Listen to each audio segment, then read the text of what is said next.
Okay, in the absence of any question, I'll kindly request that all our facilitators put on their videos so that we can see their faces.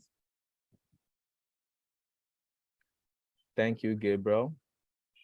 Thank you, Doing. Thank you, Paul. Thank you, Adebowale. Thank you, Martin. I know Martin's had some sessions today, so he just had to manage time to be with us. Thank you, Olayemi. You just have to put on your suit so that we'll know that you are not with us. It's good. It's good. Okay. So without wasting much of our time, I think we'll be starting with Gabriel. Gabriel, please, in a nutshell, can you please just tell us this year, how has the learning and development been? And really, what are the lessons you've learned that you think we all need to also learn and put into consideration for our plans for next year? I'm still refining my thoughts, but it's good. Good morning, everyone. My name is Gabriel. I think Ademola has done the introduction. And if there's anything I'm passionate about is to be a bridge that connects people so that they can help them achieve. To be a bridge that connects people through educative steps to help them put their best self and their best work into the world. And in all honesty, one of the lessons I learned this year is that people are really tired of online sessions. I mean, we're all learning and development professionals, so I can say that truth very clear. People are tired of online sessions. Mostly people are tired of online sessions that are boring. I had an opportunity to sit through a lot of online sessions this year for organizations, for individuals, and can you guys hear me clearly? And one of the things I realized, all right, also thank you to my one of the things I noticed was that organizations are trying to leverage technology. They are missing out on connectivity. So we have organizations that will set up learning programs, learning designers that will set up learning programs, and there is no human interaction. Now, for the sake of scaling, a lot of them will use the traditional video-based learning where you have a learning management system, create the content library and coding courses. And the truth is that doesn't guarantee completion rates, especially outside of workplace learning, because people are just tired, people are fatigued on Zoom sessions, people need sessions, Steam sessions, and all that. One of the primary things I think learning designers can look into next year is to build connectivity into their learning programs. And that's something that I like to do. That's something my session is about. Understanding the best instructional design systems out there and using it to create engaging learning programs. For workplace learning, it's unavoidable. You have to do that first, or it affects your performance. For organizations that have not tied learning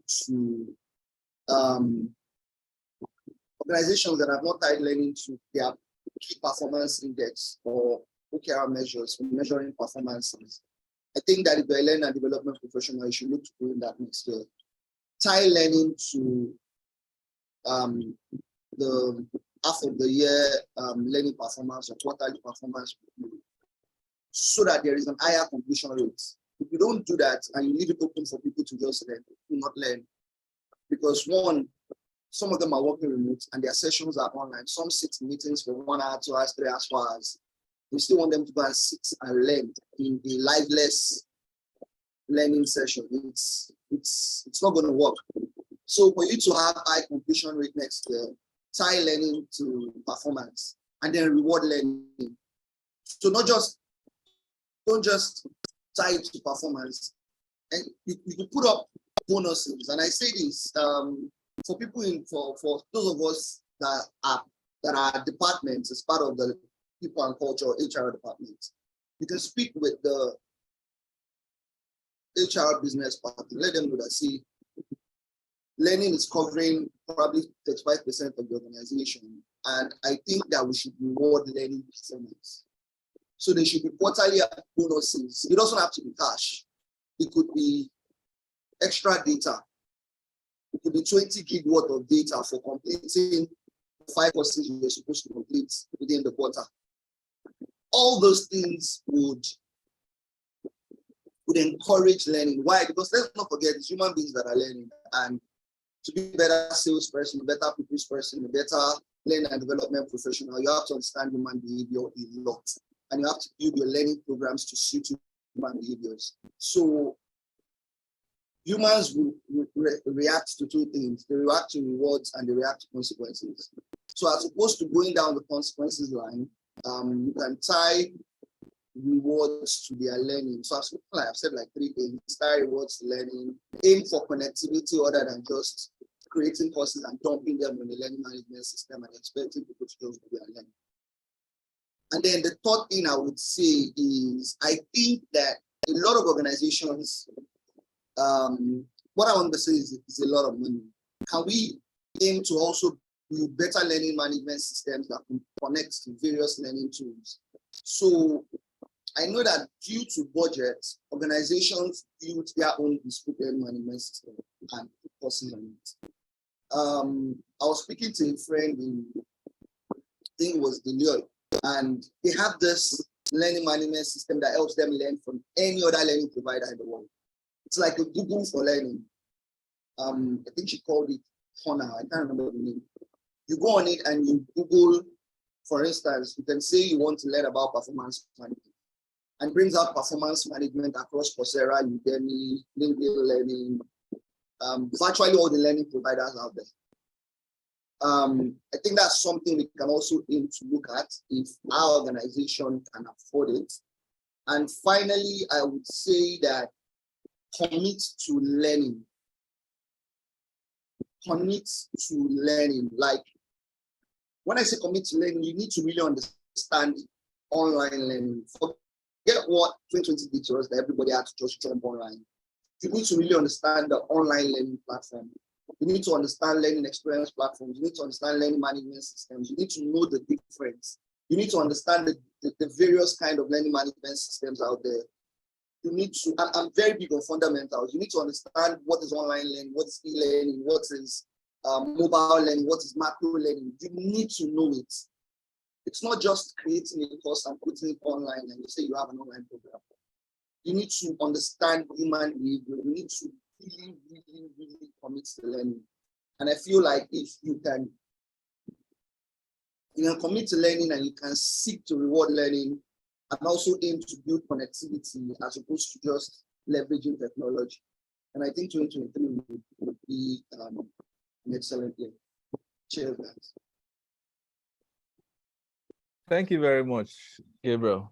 Thank you very much. I think you've really picked on very important points that can help us grow learning and development initiative within organizations and ultimately helping us achieve that learning culture we aim to get. Do we have any questions for Gabriel before we move to the next faculty members? Yes, any questions? Yes, can you hear me? We are managing. Can you please? Yeah. Can you hear me? Okay, yes, we can now. Okay. Thank you, Gabriel. Thank you, Demola, for this platform. Gabriel, you were saying something. I think I lost out there. And that's your second point. Very fundamental, very vital. I really can't. Let me just see if I can pick out something so that you can connect with me. You were talking about connecting to other platforms that provides. You talked about performance management, talked about this, talked about that. I really lost out there because I was struggling with my system at some point. I don't know if you can just, in 1 minute, just recap that section again. Yeah, sure, Samuel, sure. I was saying that we should, so it's what I said there was a case of budget from the company. So there are platforms that, I think someone called them learning experience platforms, right? Yeah, there are platforms that can allow you connect to various existing learning providers.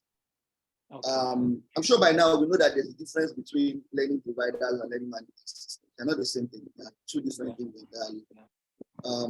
For instance, learning providers are we call Udemy, Coursera, LinkedIn Learning, Ladder. Those are learning providers. They just provide learning. They're not learning management systems.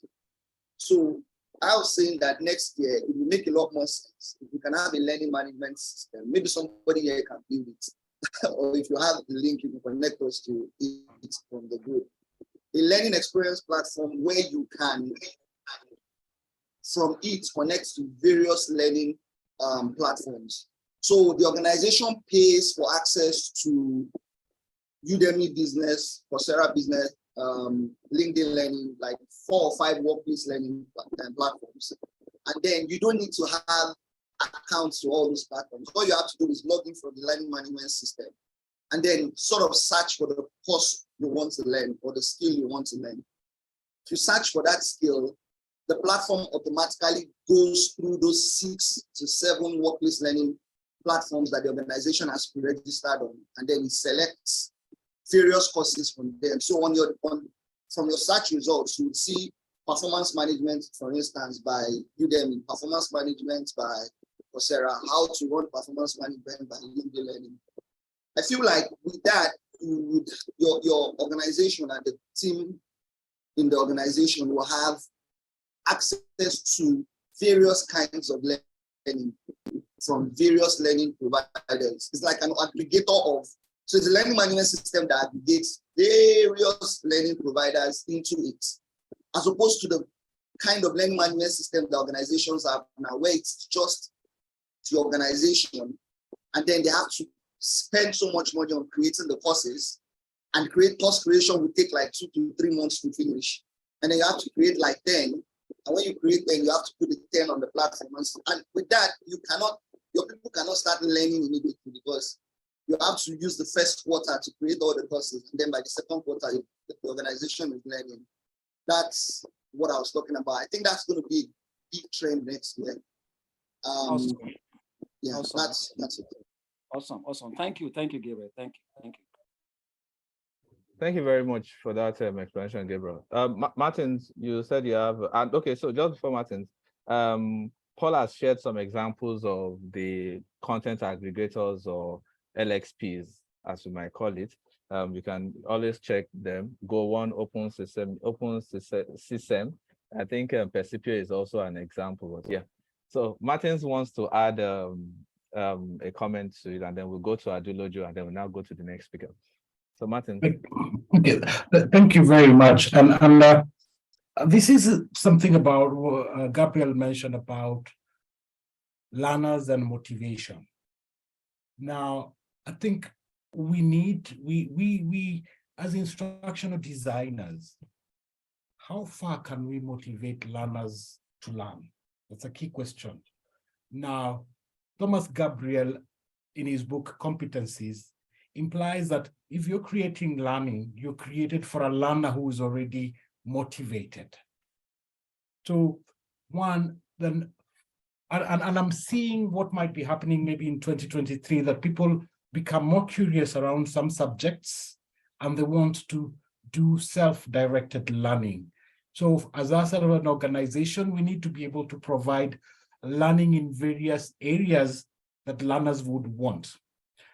For me, motivating a learner becomes a very difficult thing, because if you're doing self-directed learning, it's already on the platform, then unless you're only doing prompts to have the learners continue learning when you notice they've not taken any learning in a while, and that has to be, again, the system has to have that capability. It's just like cows. You take cows to a river, man, you can't force them to drink water. The decision to drink the water has to come from them. So question would be, as instructional designers, what is it we're doing in our trainings that makes the learner want to keep on coming back to the learning? Because a learner comes in, they get bored, they won't come back to that learning, or they'll just leave the video running. I am running e-learning currently with about 100 learners, and I'm seeing sometimes someone stays for a week without even coming back. You see, there's a video, it's 15 minutes, but you notice they only watched 5 minutes and they're gone, right? So as instructional designers, then we might need to look at the data that we're seeing from our learning management systems and ask them, what can we do to make the learner keep on coming back, right? And again, also as instructional designers, yes, sometimes we talk about these things about let our videos be 5 minutes or 10 minutes, but at times we also break them ourselves, right? So the data we are getting from our learning management system might actually help us to shape the future, right? And as far as management, as motivation is concerned, we need to learn the learner to understand why are they even doing this training. So most of the trainings I have currently on my learning management system are the compliance-based for membership renewal by the regulator. And we know all those what happens. People just want their CPD points so that they can renew.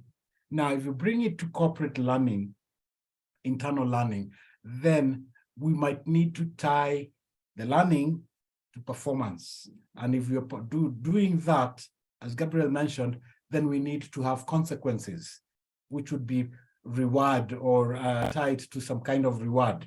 And reward would be also positive or negative. So I think it's time we also put in reward into learning. So that's what my input on that was. Thank you very much. Yeah, let me say this.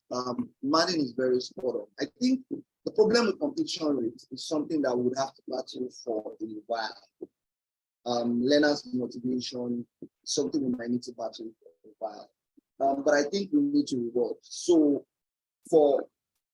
possibly because I have built learning across various spaces. I've been academic director for 2 tech academies. I currently sit as head of learning and development for a fintech that has over 6,000 employees.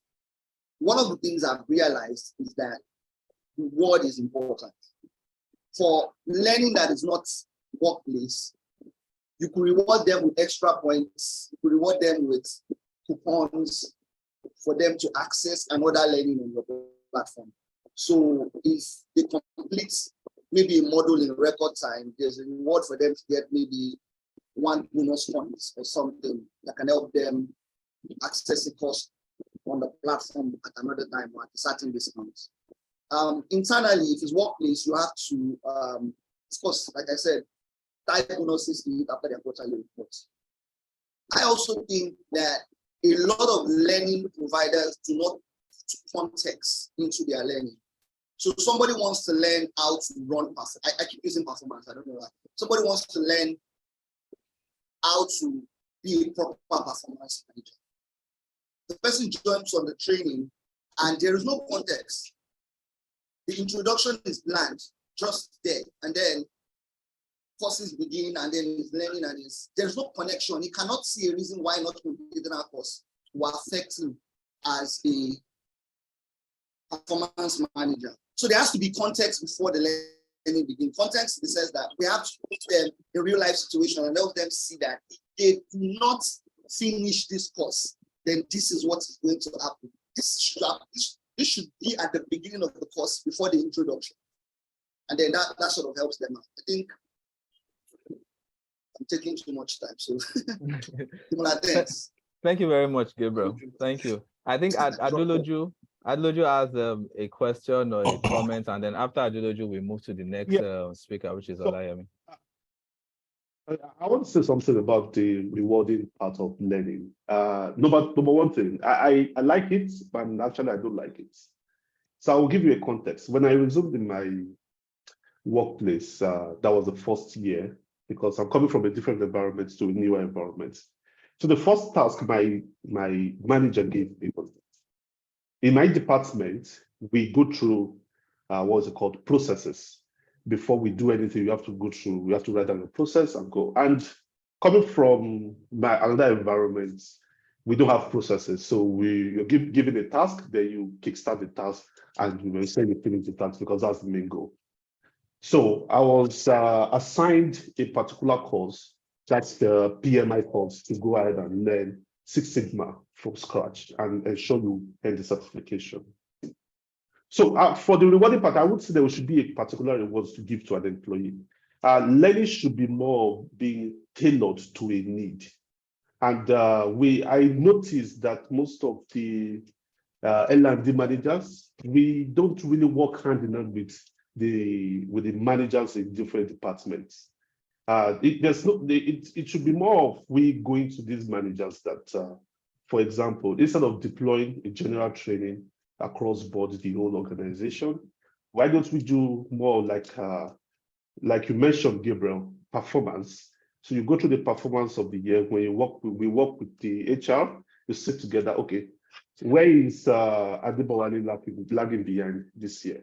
Maybe in terms of any soft skills that Adebowale is lagging behind. So we tailor a need or we tailor a learning to Adebowale to ensure that Adebowale will be able to finish up this learning. And also, as you mentioned, you tie it to performance, which I believe. I don't necessarily need to reward Adebowale because Adebowale is already earning a salary.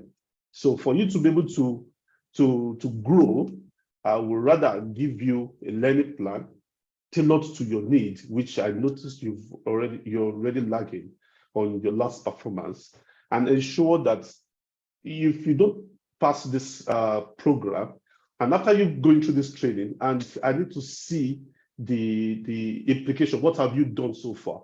So another example was this year. Part of my OKR this year is that I need to learn HTML and CSS to enhance the the design of our content. And so my same manager told me that, okay, fine, after learning HTML and CSS, and so what? So show me what you've done. So what I had to do is to come up with a new landing page for our our training websites, and showing, okay, fine, this is what I've learned, and this is what I'm able to do. I think that should be more better than rewarding employee, because I will, as an employee, I will enjoy that part of rewarding. I will sit, watch the video, ensure I can earn all the points in the gamified content and collect my reward. But what do I have to show for it at the end of the day? That's my own part of going against the rewarding learning, but rather than showing what you've learned. Just an example of, we prepare for WAEC and OSSE, and our certificates or our results shows what we've learned, or this is the result of what I've done. And if I pass my JAM, that shows that, okay, I've actually learned a lot to be able to pass this exam. So that's my own belief. Instead of rewarding, let them show what they've learned and implement it. Thank you very much, Adebowale, and thank you for all the people that have contributed. I think for me, maybe it's because they use the term reward. We can look at it from the motivation aspect, which is, again, when you know you are delivering your task on time, you are doing as what you are meant to do, you are going to get promoted. So that promotion is somewhat like a reward or some form of motivation. And if you look at some of the things Gabriel has said in terms of tying learning to also performance and also your KPIs, now, which means that you are not just going to tie the fact that you are completing the course to your performance, but you are tying the fact that once you complete a course, and everywhere I go, I always try to use Philips Consulting as an example, that in Philips, when you go for a course, when you complete that course, you get a point. If you are able to deliver maybe a knowledge sharing session with your team, you get another point for that.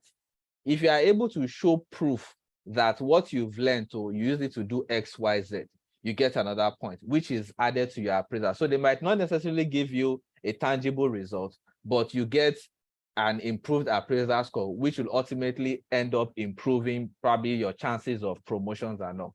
And I'll give another example. In Access Bank, for example, for you to get promoted from an ET to an ABO, you need to have completed your CIPM certification.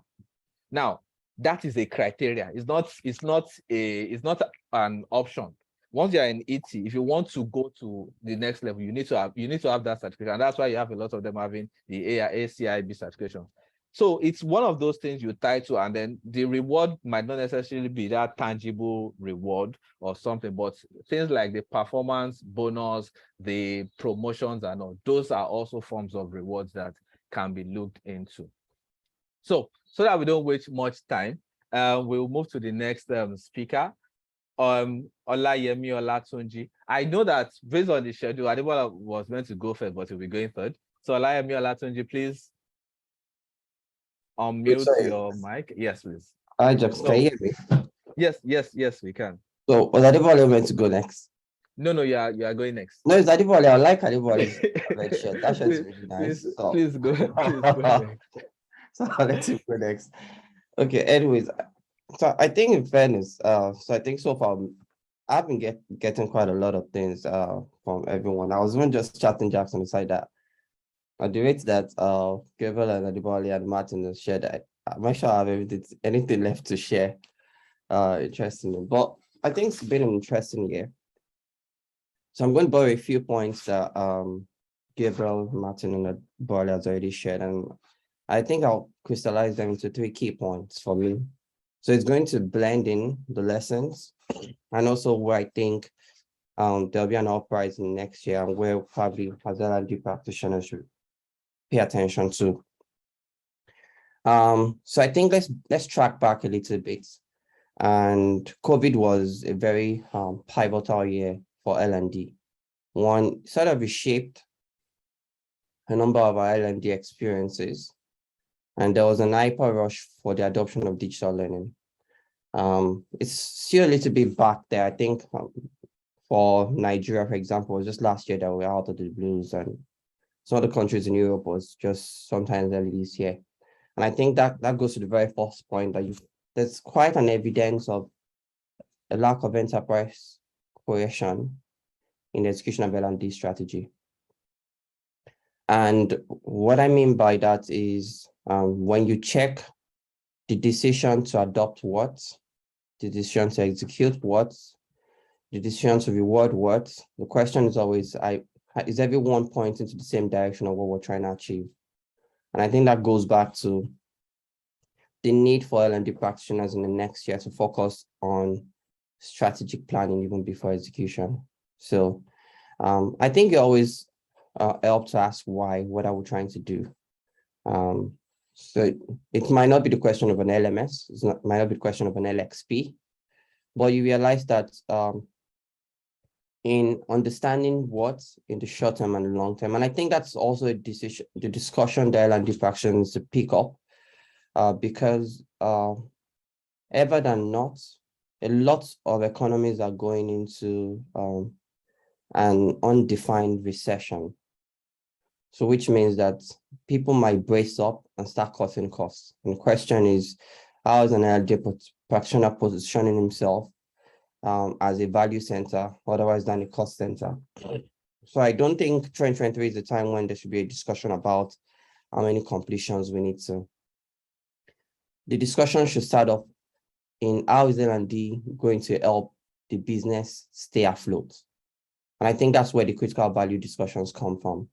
How are we trying to integrate to ensure that the top 5 critical strategic KPIs of the business are being sustained? You find out that if, as a case study, I understand that we're trying to reduce cost by 10%, and I'm having a discussion with the head of, let's say, technology, and there's a new solution that is being put in place to ensure that happens. It means that if there's anything I'm doing, I'm trying to design what key, whether learning in terms of technology or VILT or face-to-face, align towards the achievement of those goals. It also is going to support what kind of initiatives I push in terms of, and I think as much as in fairness, I'll take Gabriel's word, and sometimes we shy away from the word reward because it sounds like probably we're trying to give bonuses for something that should be done.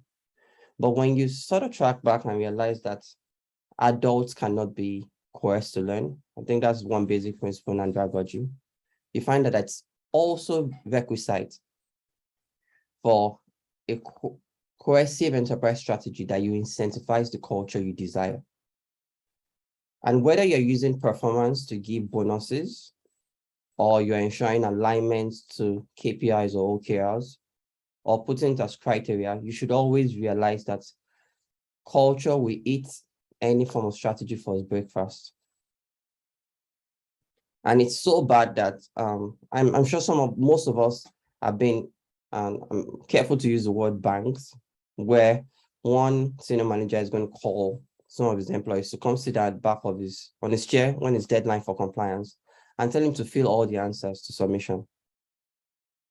So again, to question is, how do I incentivize? So it's not just about reward, am I selling the what's in it for the learner? Some of us have had to go for a number of things that we desire in life. And I like the concept of self-directed learning. But do you know you can, and building on Martin's point, you can motivate, you can educate someone long enough that they're desiring to do something that you wanted to reward them for. And that's a proactive reward strategies. You are incentivizing the culture.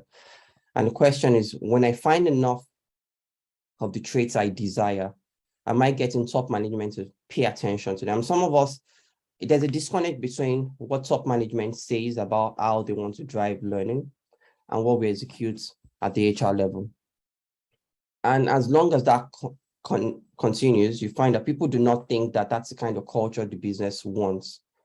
So this is something we can discuss for the next 15, 20 minutes in it, just to say what are the different key points you want to pick to ensure that cohesion. But you're starting top down first, ensuring you're keen into what the business needs. Again, being sensitive to the fact that some businesses are grappling a lot of things together right now, and undefined, a lot of economies are going to recession next year, which means that organizations might be very careful about spend. It means that we should also be very strategic in the way we position learning in ensuring our focal achievements of the business objectives, and ensuring that whatever we do, we're ensuring that we're getting learners. And I think to the number of points that Paul talked about, even aligning with business partners, Adeluja shared a very, very great case study of how you partner with managers to ensure that people are able to, and if you take Kirkpatrick, for example, and a number of growing models, your ability to sell the achievements of learning objectives beyond the like-arts, the nice to have, how many people completed, to going one step higher, even building business cases and return on investments might be very pivotal in how you bring back the discussion of why you should scale up learning, or how business will perceive that it's a very, very key need for the business. So the second point for me is, so I think the lesson will be the lack, and next year will be the rise of user experience designers and learning marketers. So I was careful to remove the word, Jackson, well done, to remove the word learning before user experience. And I think some of us want to probably go on and check the Google UX certifications of Coursera. That's the one I know that you could apply for financial aid and get it free or pay for it. But user experience is something key that I think learning practitioners needs to learn. Talking about the concept of personalization, imagine taking a very, very great user experience design of your entire organization. Sometimes what we miss in either taking your learning aggregators, like the Go ones on this world, or even just drawing in your very detailed curriculum for the next year and just running on with a number of training, is understanding the context of your environment. Some of us even taken time to find out why people did not enjoy your learning this year. I was having a conversation with a specific company, and they were asking me how much I pay attention to localization and even the growing need of people with learning disorders. Yes, it might not be something we traditionally consider in Africa, but a number of things that UX would do is to show you the opportunities for you to solve tangible business challenges that people need to be able to move beyond just ticking the boxes. How do you redesign the instructional design experience to ensure that people actually enjoy learning? And you can't take away the point that if people don't enjoy your learning, you're just going to add them, just letting your videos play on. So again, there's an opportunity for you to embed some lessons around user experience design and being keen about learning how to market.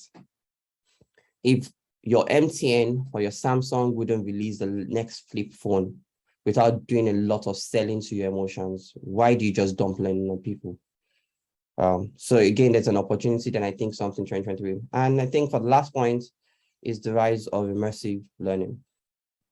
I think Africa is ready for it right now. There's still some restrictions about how we sort of bring in the devices, but broadband is currently playing quite well in Africa. And there was a research I was checking the PwC conducted, and this was even a VR-based learning for soft skills. They were trying to teach inclusive leadership. And the returns or the report showed higher returns in engagement for the leaders that actually took those immersive experiences for the inclusive leadership learning. People were able to meet other leaders in the metaverse. They're designed in such a way that people were sharing, and it was quite contextual. And as much as that's not something really Africa has been paying attention to, but I think it's something that 2023 should watch out for. The technology landscape is already right. There are field trials that we can push in, and it might just be something that we need to use to shape the narrative of our cultures. People like fun, don't take it away. Is fun required for learning? You'd find that the psychology of learning will tell you that there are a few trigger points in the brain that will shift short-term learning into long-term. And immersive learning in terms of virtual learning, virtual reality and augmented reality might just be an opportunity for us to increase the adoption that we need and even retention. So I think I'll drop it there before Ademola Jackson sends me another direct message. Thank you very much, Olayemi. And I think you touched on few points that most people in this part of the world are not looking out for. And someone asked me, was it yesterday day before yesterday, that what are the trends in L&D? And I said L&D in Africa or L&D elsewhere. Because when you look at the trends, the kind of things that others are placing priorities on, we are not there yet. And those things are things around accessibility, immersive learning, and the likes. And it's because of quite a number of challenges we are having here. But yeah, I know that there are some, now we started having the VA games around in Nigeria and in some other African countries. So I know that very soon we'll still get to that place. And once the whole campaign around accessibility goes general, I'm sure we'll start also considering those things, putting those things into considerations when we are designing our courses. So do we have any questions for Olayemi before we move over to Adebowale to share his own lessons learned and outlook? Yeah. Any questions? Okay. Question. Okay. Thank you, Olayemi. We've been taking notes. So my learning plans, I've started some learning, but my learning plans for 2023 will definitely include user experience, definitely. Now, my question is this. We started by saying that as L&D professionals, we need to sit in meetings with top management. Let me share that for a large chunk of, so let me use the word large, a large chunk, very few words. For a large chunk of L&D professionals, some of us don't sit in those meetings. We don't even know when they do the meeting. Yes, and it's the obvious truth. It's the head of people and culture or the head of human resource that sits in that meeting. And it was not until the last 5 years that the HR department understood that there has to be a learning and development department aside from the human resource department. Till now, a lot of organizations still assume that as a HR professional, L&D is just something we should add in the past. Yeah. So how do we, because one of the things I do in my organization is they call the executive guys the tactical team. And since they make me head of the department, I have fought tooth and nail to sit in that team. No available. No available. Because I have a line manager who heads people and culture. She's in there. Why am I there? That's the question they're asking. But I'm like, if I don't sit there, I don't even know what the vision, what are we doing in 2023? I don't know. I have to go into January and then maybe second week or third week, the team head or human resources, oh, we need to do training for this department. And then I have to start from scratch. The training analysis with the specific team, have a focus group session of the leads in the team so that I can understand what the goals of the team are. That usually takes a week before I now design the content. So it's like I'm waiting for them to give me work before I do it. So how do we navigate? See, well, maybe I can be very, very, very frank. Half of the organization, two-thirds of the organizations in Nigeria are not as structured as the Fortune 500 or Fortune 300 countries in the world. Right. It's not there. It's not that level of structure is not there. Yeah. So how do we navigate that? How do we play through it? So I think, Gabriel, I think you've asked the question, and I think somewhere in your question is the answer also, because you already understand how it works. And I think you made a very salient point. Nigeria for one, a number of so for example, I recently saw a role, and you'll be shocked, Gabriel, that there's a role recruiting somewhere in the UK for the Vice President of Learning. I was like, interesting. Vice President of Learning. That's an interesting one. Well, someone that's, I had head of HR and admin, and everything goes within. So I think until when we get there, we must find a way to navigate the political landscape that we sit in. And you can play it forward or play backwards.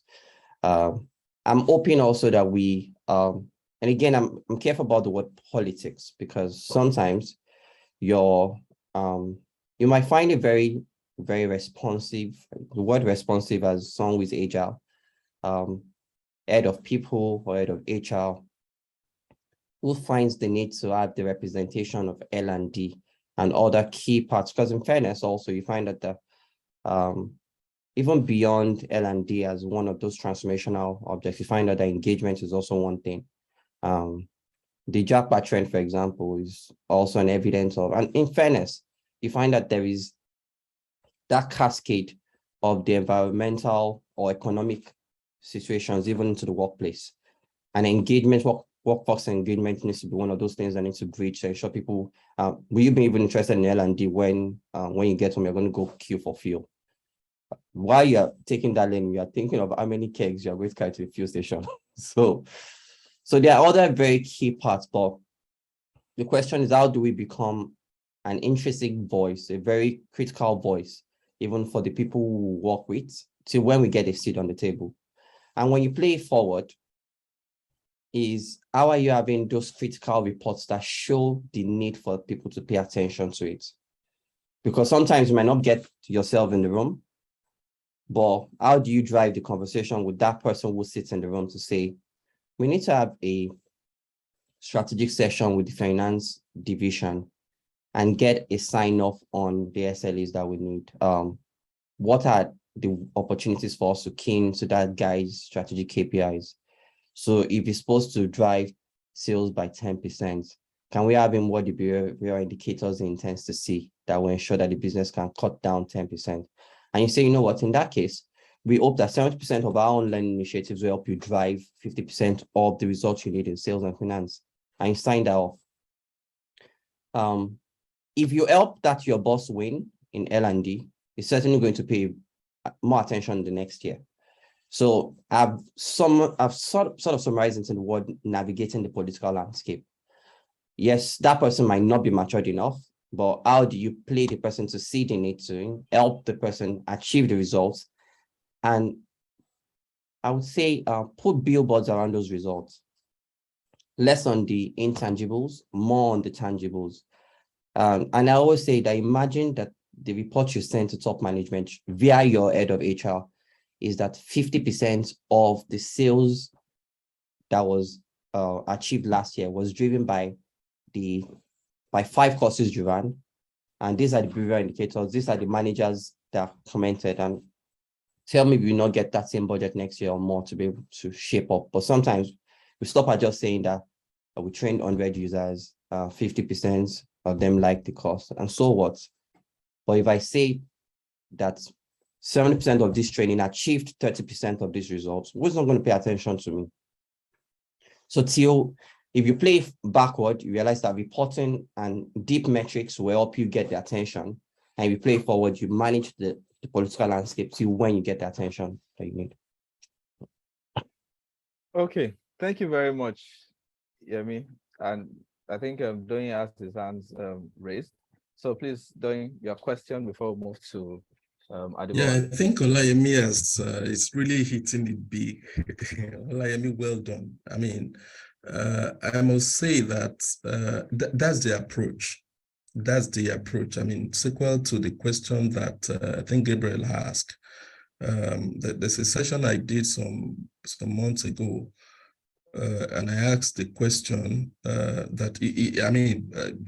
threw this question to the participant.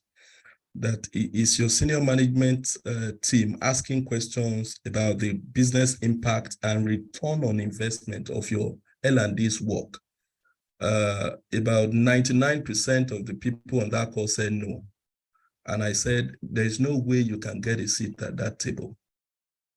Don't wait for them to ask for it. You should be the one, when we say we've been several number of people to, and so what has happened to the business? So we need to begin to not just only show the business impact, but the return on investment. So I got 5 million for training last year. Now I've turned that 5 million to 50 million. How? There's no way you will send that kind of report, even through your HR manager, that the owners of the business will not say, okay, who is generating this report? We want this person to come and tell us. And once you get that opportunity to say, come and tell us, that's what we are looking for. That's what you are looking for. So we need to move, like I typically say, we need to move from order taker to a strategic enabler. And that's the way we should be thinking going forward. Thank you. That's just my addition to it. Awesome. Thank you very much. Thank you, Olayemi. Thank you, Gabriel, and thank you, Doyin, for the conversation. So we'll move over to Adebowale for his own lessons learned and outlook for 2023. Okay, thank you very much, everyone. It's more or less like a continuation of what Gabriel and Olayemi just spoke about. So there was a question. Your video is off. Oh, sorry. Okay. So there was a particular question that one of my friends asked on Twitter. He said we don't do corporate training enough. So that was a very big question for me. That why did you say so? Why do you think that we don't do enough corporate training? And also, he now said that because we need to start with the culture and the strong reason to get people educated. So which I believe it's one of the most difficult parts in 2022, because we transited from the classroom training down to the online training, and people are now stopped on the online training and able to move forward because now they believe that, you know what, I'm tired. Like there was someone that raised the whole issue about boring live sessions. So people are actually tired of that part. So going back, culture is one of the important things that we need to look at in 2023. Corporate culture, and we need to sit with the HR departments to define what the culture is, because it's nice to have to put a placard of the culture and our mission and vision at the wall at the entrance of the office, but we are actually not really imbibing that whole section of what it has been defined for the mission of the organization. So the other part is, like I said, culture part.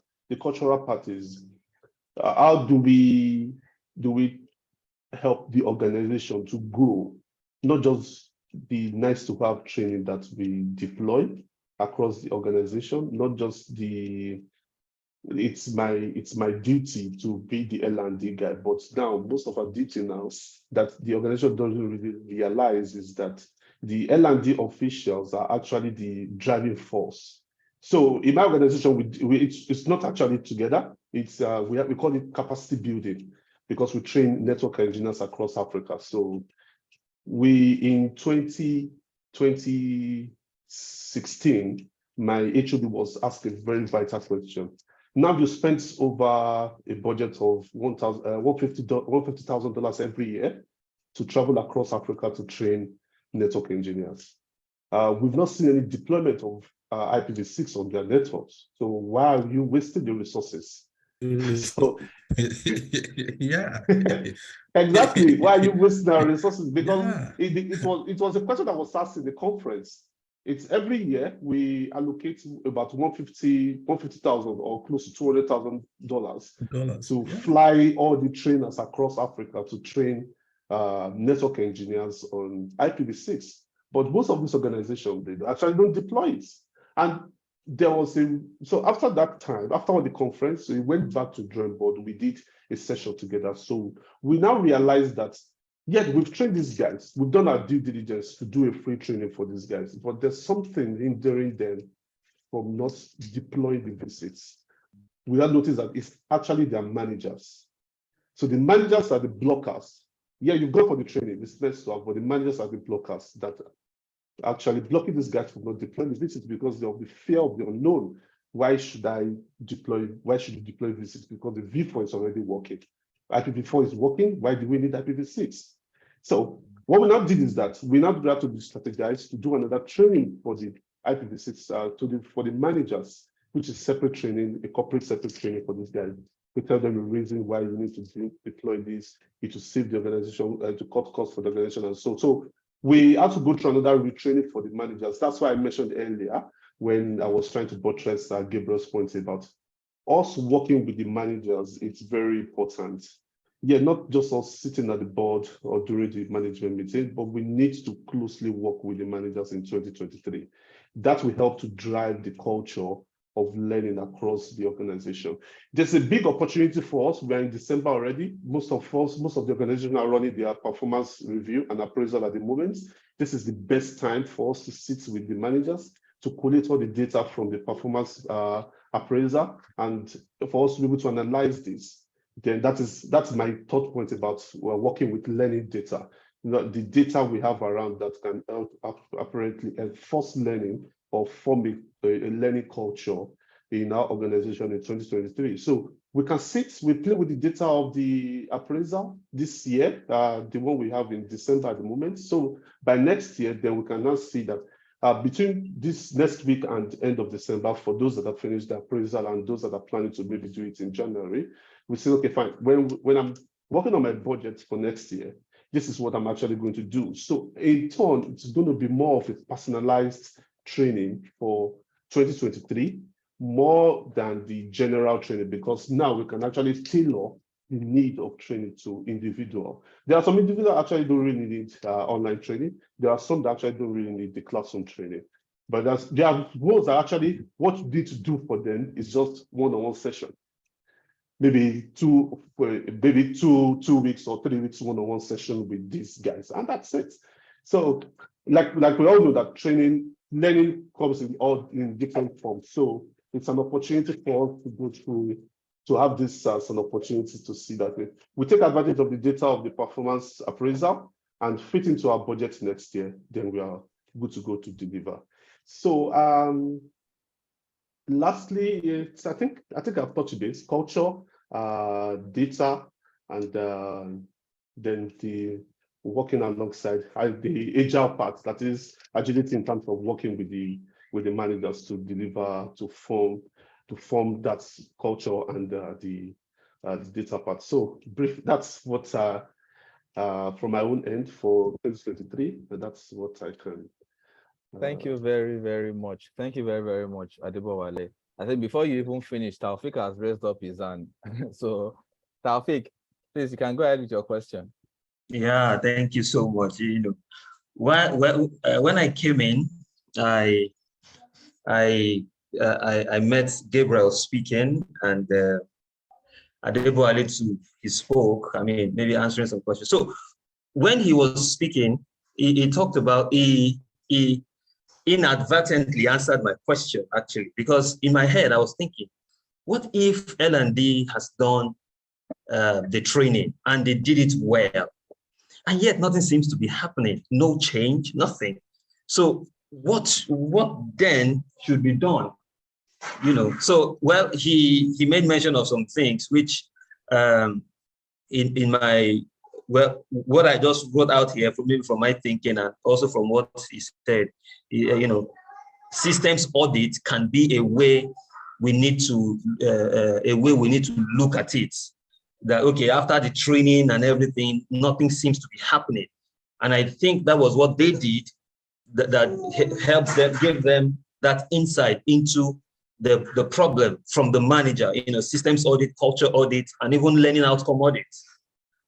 You know, did you really achieve what we set out to achieve in the first place? Is it just the, you know, initial gra thing that you know, we did and we thought we had what we were looking out? So that was my thought, and I got some things from him. Okay. Thank you very much for that contribution, Taufik. Thank you. And it's just important for us to know that, and just like we've always said, that your performance improvement is not solely dependent on training or learning initiatives. So it's important to always check other factors that may affect your ultimate goal, which could be different things, could even be your culture, could be availability of tools and the likes. And just like some of the examples that they've given, they've delivered training, and because of some people don't have the tools, they cannot implement it. They've delivered training because some people are not trusting the process, they are not implementing it. And that's why, if you look at what Gabriel has said in the beginning, having that interaction with people will also help you understand some of the challenges that are hindering your implementation of a program. And Julius asked a question. I don't know if it's for Aduloju. He said, kindly list out training evaluation methods. And Aduloju, I don't know if you want to answer that now, or since it's, I don't know, do you want to answer that now, or should you pack it to the general question Q&A? Adebowale. Hello. Okay, I think it's currently on. Okay, yeah. Sorry. So there are, in terms of the evaluation method, we can look at different approaches. So there are the regular ones, the models you want to use to deliver the training, like what's it called? Patrick. Kirkpatrick's model, that is the Zero model, the Phillips ROI model. There are different models that you can actually use in using for your evaluation method. So these are the ones that are popularly known for the training evaluation methods. Thank you very much, Adebowale. I think ultimately for evaluation, it's important to know what you are trying to get from an evaluation before you even go ahead with the evaluation. So there are different things you can get from it. Are you trying to find out if the training was good? Are you trying to find out if the facilitator was good? Are you trying to find out if there was transfer of learning? So understanding what you are trying to achieve with your evaluation is what should influence whatever it is you are going. Some of them would require you to just do a survey with the participant. Some of them is survey with the facilitator. Some of them you need to engage focus group of attendees, or even engage their supervisors or their team members to see if they are able to transfer this learning to the job. So we'll take Martins before we move to the next speaker. Martins, please go ahead. Thank you very much. Now, on this evaluation, if an organization has not plugged in evaluation at the design stage, exactly, that means they have measurable learning objectives or the task in the degree they want it to be done, then coming to evaluate after the training program, it would be very impossible, because then what are you measuring, which you had not set out that you'd measure at the end, right? So basically it would be what we call locally is your evaluation would be like, okay, we sprayed this much, we sprayed this much, we have sprayed this much, how much result, what do we have in results? So if you And then the other thing is we need to not confuse evaluation and learner assessment. Because sometimes we think that because we have assessed the learners with multiple choice questions, they passed the whatever we gave them, then that there is something that is an evaluation. We really need to think about measurement of learning, right from the assessment of the learner and the evaluation, and again, based on level 3 and 4 of Kirkpatrick's, and if we're good on ROI. And then again, we need to start rethinking about learning analytics and KPIs in learning and development, right? And I think I'll speak about this more when on my session. Okay, awesome. I was already wondering that won't Martin share all his session in contributing to other sessions? Okay, thank you very much, Martin. And I'm trying to bring out my list to see who's going next. Also, so Martin, I think you are even up next. So you have the floor. Lessons learned this year and outlook for 2023. Okay, so thank you very much, John Ademola. And now I'm just coming from a 4-day program of creating instructional designers. And we had a group of 29. And I think some of the insights, I'll just share one of the things that one of the participants commented. This is what a trainer from one of our leading insurance companies in Kenya. And she said, I have been in training. This was like in day 3. I've been in training for 10 years. And having attended this training, I'm asking myself what I've been doing and calling it training. And we're hearing that, I knew my work was done. And this forms part of what I'm seeing likely to be happening in the next year. And also this year I've had the opportunity to moderate a session at an international level for the Association of Talent Development, the ICE conference, the Africa Insight from Africa, and the ATD Africa conference in October. And also did that place also far did, from there. yeah, I also did the International Society of Performance Improvement session. And from this, one of the key things I'm seeing happening soon is that we have more people who in the talent development space in Africa, breaking out the global scene. If you look at the HR space, we've had HR who have broken to the global space, and the numbers are there. But in the L&D area, we still have work to do.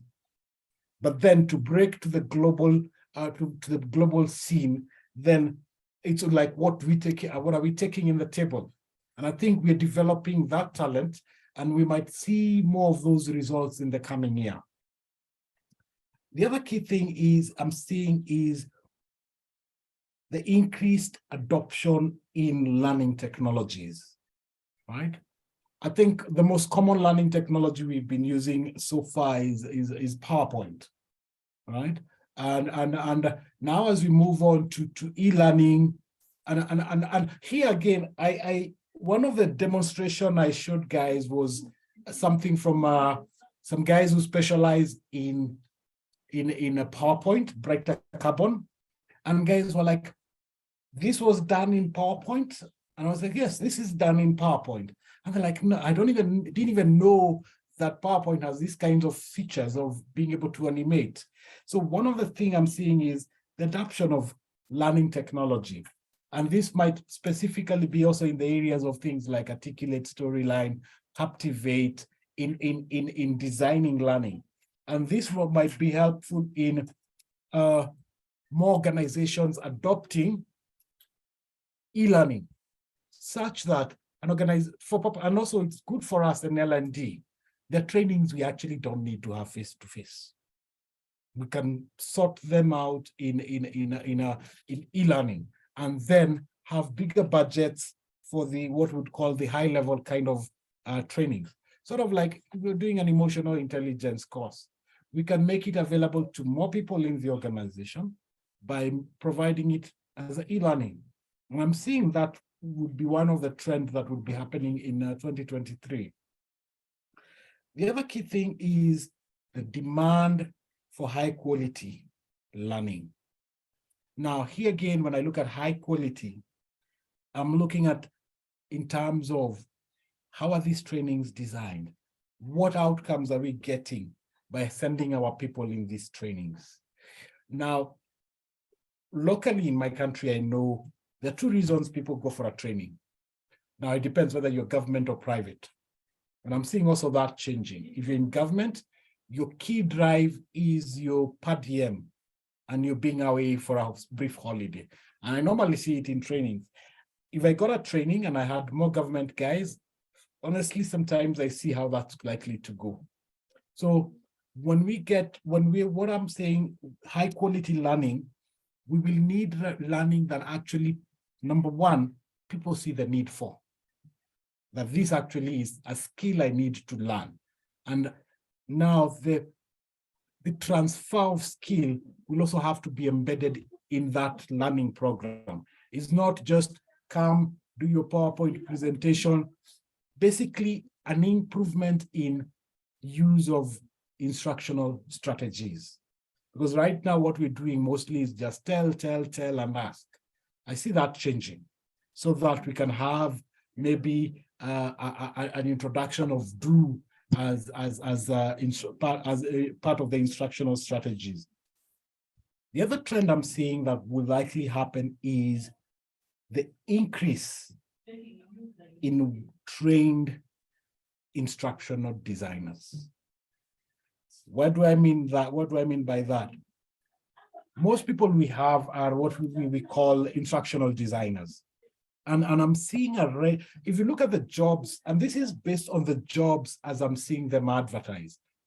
A year before 2020, they would have the requirements that were there in 2020. And right now, what I'm seeing in jobs advertised, it's changed. There was one I saw who pushed the boundaries, and it was for a local aviation company. They wanted someone who is qualified in instruction design and someone who has a certification that is offered by the Association of Talent Development. I actually reached out to the lady and told them there's no one in this country with that certification, the CPTD, right?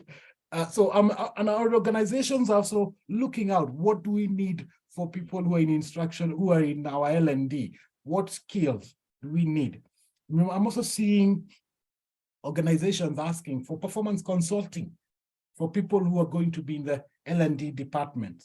So that is going to go on, right? And more organizations are going to adopt that.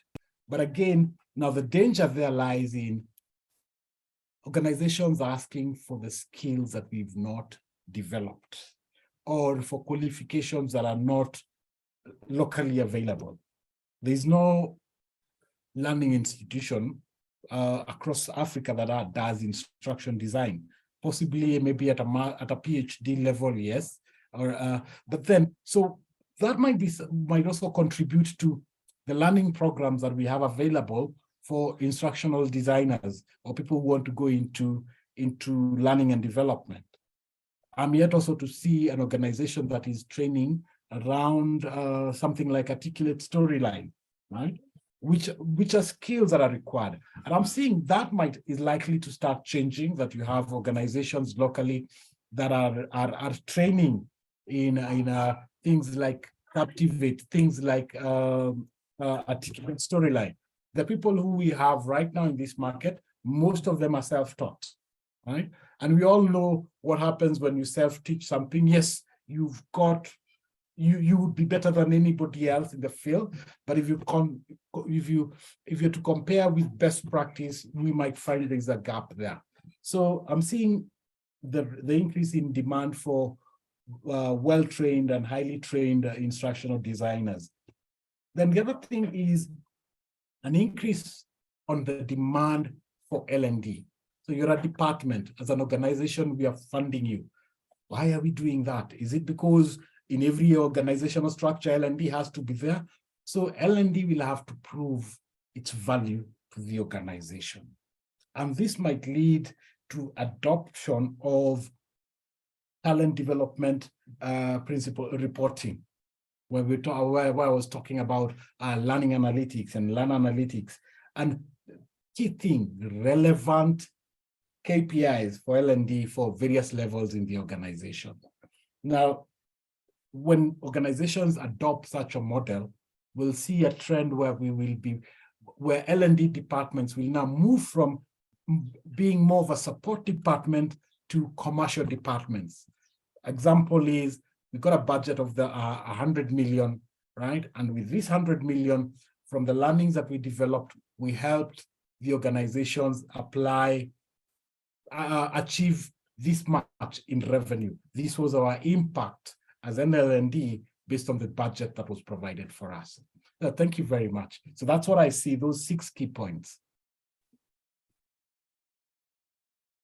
Thank you very much, Martin. Thank you. And I really appreciate the detailed input you've just shared. And just to point, I used to facilitate articulate storyline back then in Philips. And I think Philips still does that. Philips still offers that program. And I think even in the last session, I demoed a bit of articulate storyline just to give people an idea of how the application works. So I truly agree with you that we need to have more people offering that program. I'm not sure that we have more than 2 organizations offering that program as a training in Nigeria at the moment. Well, we might have more, but so far I think I've only come across 2 that offer those tools as training. But yeah, I think we need to have more of those and a lot of adoptions and also growth in instructional designs. And also, yes, I agree with you in terms of all the things you shared. We have Adebowale has his hands raised. Adebowale, I know Adebowale too used to train articulate storyline. So Adebowale, please, your question. Sorry, I want to ask Martin, you mentioned something about L&D not to be nice to have department. How do we transit from that L&D to be a proper capacity building department in the organization? Because there was something that Gabriel raised and it really touched me. He said he has to prove a point to his boss just to show that, okay, this is what I can do in an organization. It shows that every organization still see that department as nice to have. So how do we transit from that nice to have to the backbone of organization? Okay, so I think number one, it will be strange saying this, is for people in L&D, in organizations, to come to the realization that training is not always the solution. So do your performance needs analysis so that you're actually seeing where is the problems that we're trying to solve.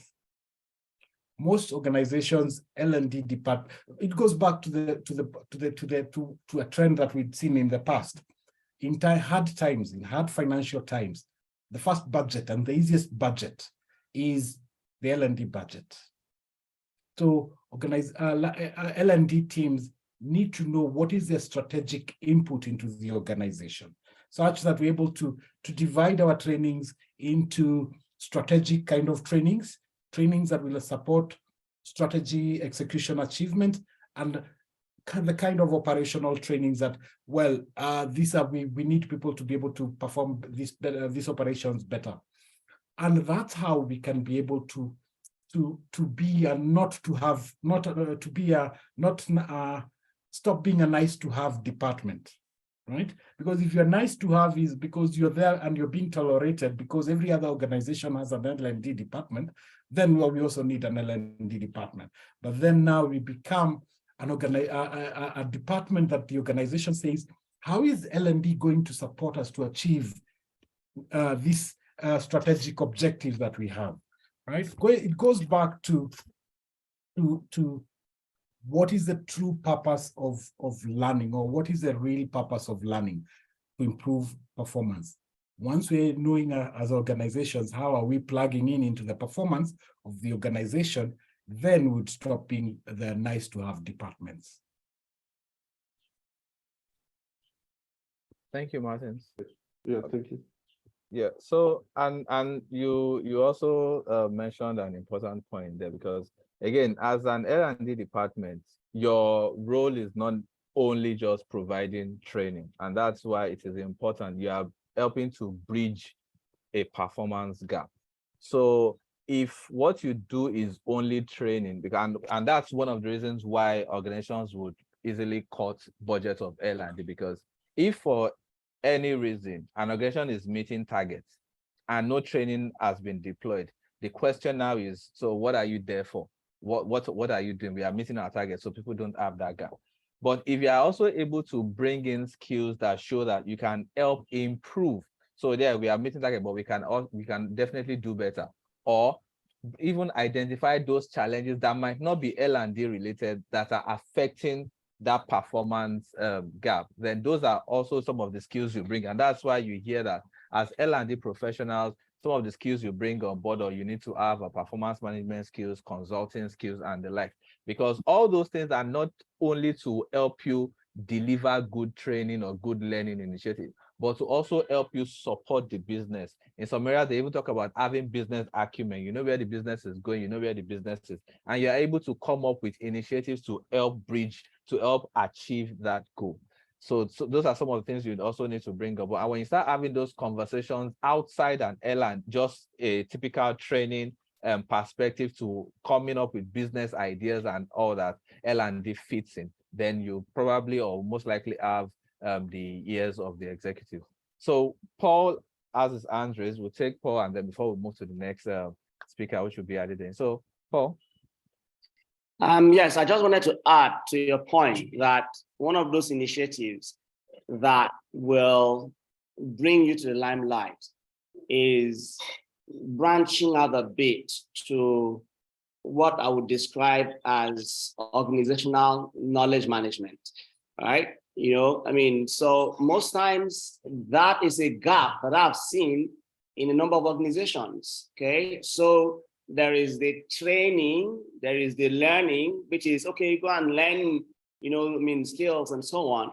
But you see, organizational knowledge is dissipating day after day, right? I mean, people with residues of knowledge, experience, and all the different techniques of how the organization functions every day walk out of the organization with all of that knowledge, right?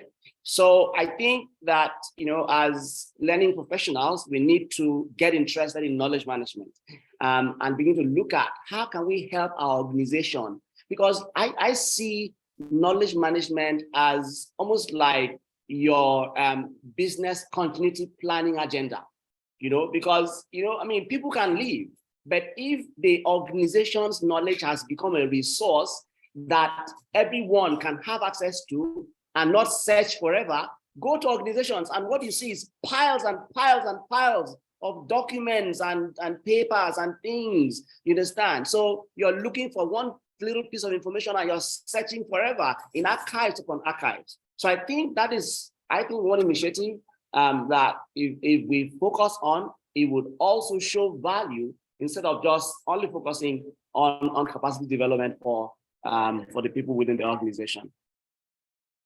Thank you very much, Paul. And I, for some of the sessions we are having next year, knowledge management is one of it, which I think the schedule it's going to come between January or February, because knowledge management is also an aspect of L&D that most people don't even look at or probably don't have an idea of. And I know I just put it in the chat that there's a certification for knowledge management, which is CKM, and I know Philips Consulting offers that certification. And generally, I think when we have this session, it will give people a basic understanding of the whole objective of knowledge management, the types of knowledge we have, and other things that they can implement to help retain that knowledge. And I agree with you, not even with this JAPA syndrome that a lot of people are leaving the country with various knowledge within the organization, and you get into an organization and they don't even have a basic SOP that even details the processes. So somebody is just there because he has been doing it for years, he knows it, and there's no documentation, and he leaves,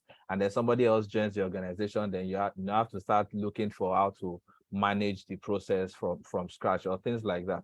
So I agree with you, knowledge management, and it's one of the things we are looking to really put forward next year for this session. Thank you very much for the contribution, Paul. So we'll be moving over to the next faculty. It's 11:35, so I think we are still making good time. Thank God we scheduled 2 hours for this session.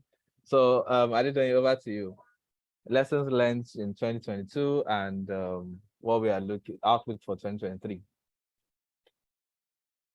Okay, thank you, Ademola, for this. I think it's a great initiative you put in place. And I'm also thank everyone who is on this call. Thank you so much, I mean, for taking out time on a Saturday like this to do this. Yeah, so for me, or for us within my own area of work, it's 1 year that we've achieved a lot. And it's also a year that we also missed a lot of business opportunities. I'm a learning, I started learning solutions. I mean, designing strategy, L&D strategy, and and all of that. But I'll situate the lesson I learned in 2020 within the purview of my area, because I've heard a lot of people who have spoken around, the design, instructional design, and all that. And first of all, like Olayemi also said, I think we probably we're standing on the same perspective. The year started, if we all remember, we started talking around the Omicron crisis, which is a fallout from pandemic, right? That also meant that people were still doing more of virtual learning. And about in February, issue around the geopolitics, the Ukrainian and the Russian war started, on and on and on like that. We started hearing some social issues around great resignation, quiet quitting, and all of that. And of course, also in Nigeria here, the Japa syndrome became more pronounced. Also, the issue of technology, a whole lot of things like that. And to sum up the whole thing is the economy, both globally and also locally. We can also see some of the things that we are contending with right now, the CBN issue, rising inflation, even the global economy is also in frenzy. The analysts are saying now that by 2023, there's going to be, there's a looming recession and all of that. So if we crystallize these together, I think one of the lessons I've learned working with CEOs, because I work a lot with business owners and CHROs and all of that. One of the lessons I've learned is the fact that a lot of learning and development people, they're able to meet the expectations of their CEOs. And this is a feedback that I got from several, executives that I spoke with. They are saying that they've devoted a lot of funds to learning, but they are not really seeing the effect of that on the business. Then also, another thing is that a lot of learning and development people this year, they still struggle with technology. Especially some of them that we have discussed here, still putting in place learning solutions that will help people learn virtually, and all of that, and being able to track, this learning. Again, also in this year, no doubt, budgets were sliced. Yeah, a lot of learning budget. That's why I said that from my hand is still a year that we missed a lot of opportunity. I remember a few days ago, we wanted to do a strategic, in fact, I probably wouldn't have been on this call today. We wanted to do a strategic a management session for an organization, back and forth, we're negotiating and all of that. And at the last moment, CEO just said, don't let us deceive you, we don't have this money. It's not the money that we want, we don't want to spend this much on this initiative. So now, what would be the outlook of, the implication of all this in 2022? I think, I'm not going to talk about so much of the skills. I'm just going to situate my point under 3 themes. I would say that the most pressing task that lies ahead for talent management, talent development, OD, and whoever that is on this call will be 3 things. 1, leadership. Then number 2, the workforce. Then number 3, relationship. How do I mean by the leadership? Global recession is we're beginning to hear all of that in the news, and a whole lot of issues like that. So CEOs and leaders generally, they are contending with a lot of things. In fact, they will say that most CEOs are having sleepless nights over certain issues, and is the fact. They want to, as a result of the Japa syndrome, a lot of people are still thinking, how do we fill some of this role? We know that when we fill those roles, onboarding probably comes to our desk. Even attracting real talent and retaining talent is one of the things that CEOs are contending with. Another thing is driving new product innovation, as a result of the technology that we have right now. Now, as a learning and development professionals, one of the things that I would say that we need to really focus on right now is how do we align our corporate programs, learning and development and whatever, with the strategy. And it's imperative on us to be able to map the CEO's agenda. What are the priorities? Because there's even some of the things that we're talking about now that we're looking to forward to. How do we gain that seat at the strategy table? Lies with understanding the CEO's priorities, the business owner's priorities. What are the most critical things that they want to achieve in the next 3 months, in the next 6 months? It's not just about learning. We've done a whole lot of learning. It's really not, in most cases, not really translating, into the bottom line. And right now, CEOs, organization executives, they're talking money, bottom line. Not just only that we are running these programs and events, what are how is it impacting on the business? And not just only impacting on the business, what's the return on investment on the business as well? So that's number 1, our ability to align all our programs. Yes, align all our programs, not just only training alone now. That's why I said I won't talk about training. Our coaching and mentoring, our employee engagement, if you're responsible for that, your performance management initiative, and all of that. I said I asked a question during one of the webinars I facilitated, that is your senior management asking questions about the business impact and ROI of your learning and development work. If they're not asking, you need to be the one showing them.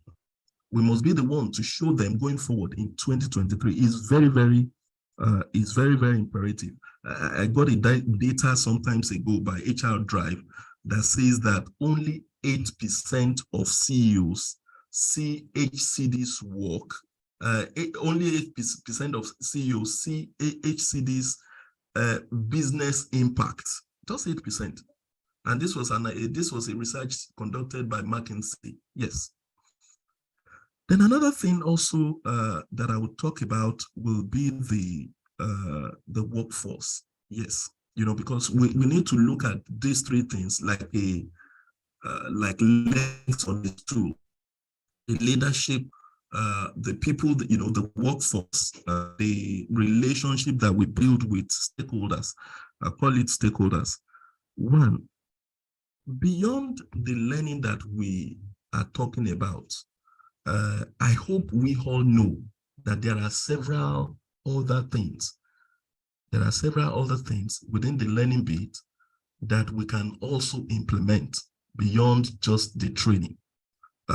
So the workforce, this is the time we really need to understand the people that are left, maybe in Nigeria, even globally, the people that are left, they've left, the engagement is said to be low and all of that. Now, there are several ways that we can put in place on the job learning.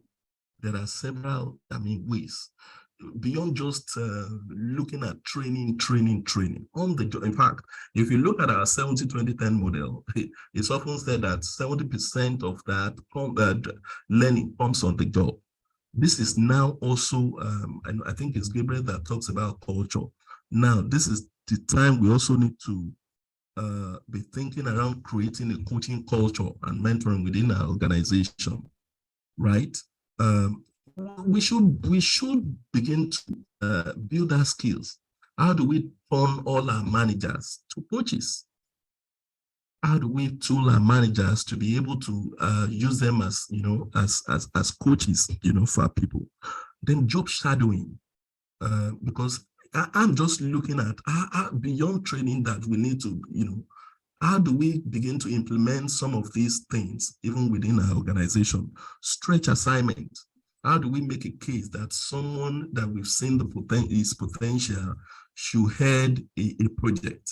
I mean, those are ways to learn. How do we make a case for someone that we know he has that potential to be on a committee? So many other things that we can use. Our 70% is still there, beyond just looking at the 10% of the, the 10% of the training. Then the last one I will talk about is the relationship. Yeah, I know we've talked a lot here around, see, one of the ways that we can begin to push that needle and get that seat at the table, like the way the HR will say they've been able to get a seat at the table, is the fact that we need to map out, we need to create a stakeholder map of all the managers, external people, even internal people that we deal with. Know your stakeholders. Work more with the managers. Someone said here the other time that this is the time we need to work closely with the managers. Yes, this is the time as learning and development professionals to go out to understand, because the way, this is the thing, if you don't understand the business, and the best way to understand is by speaking with those that are, those people that are doing the business and the managers. We need to go out with them. We need to understand what they are doing. We need to speak with them. It's more of a relationship, than just our work should be more of proactive relationship than reactive. When it's only when they need training, they begin to call us. They begin to say, we're waiting for the data, the performance data. No, we shouldn't wait for the performance data to be out. Now we see that no surprise. Go back to the business to understand that someone lacks a clear capability. There are several things that even YouTube, I've learned a whole lot online using YouTube. I've learned a whole lot on, building several skills by even talking to people that, oh, this thing I don't understand, is there a way if we don't embed ourselves in the business, there's no way, we can understand it. And lastly, one of the things that I've said it here before is the fact that as a learning and development professional, I keep saying it, and I will keep saying it. Our work is that of a diagnostician. if you want to get a seat at that table, our work is that of a diagnostician. And how do I mean? Training is actually meant to be, or learning is meant to be an intervention. Just like someone who is sick will go to the hospital and meet a doctor. That's how our work is meant to be. Now, when people come to us, do we just I think it's Abraham Lincoln that said that the person who only has armor in the toolkit, the only thing you can think of problem is a nail to solve all the problem. Now, this is where we need to understand that performance consulting, like Martin said, we need to build skills to be able to identify what are those interventions that we need to, that falls under individual. I mean, 3 levels of performance analysis: individual, process level, and at the organizational level. So that's the way we need to think about our work going forward. And I think 2023 is going to be a great year for us, and it's going to be a year that a lot of us, and most that are on this call, will achieve a lot. Thank you. Thank you very much, Donny. Thank you. I think this your session can even pass as a full OLXD session on a normal day. Thank you very much for all the insights you've shared, and you really touched on very, very key points. Does anyone have questions for Donny before we move over to our next faculty to talk? Any questions? Yeah, I have a question. Thank you everyone that spoke. One of the things I've struggled with is sort of preparing for my own personal learning plan for next year. And this session sort of revealed certain learning points that I need to sit with and remaster, understand. My question would be, you gave a report where you said that, I think it was this HCD report where you said that executives claim that only 8% of them, only 8% executives claim that they get some form of return on investment from the amount of money they put into learning. Could it be that they themselves don't even understand the role of the learning and development professionals? No, it's not like that. See, I can share an Harvard Business Review report. In fact, if you go online, there's a particular article that I can share with you. And I don't even need to share article with you. A lot of report out there is pointing to the fact that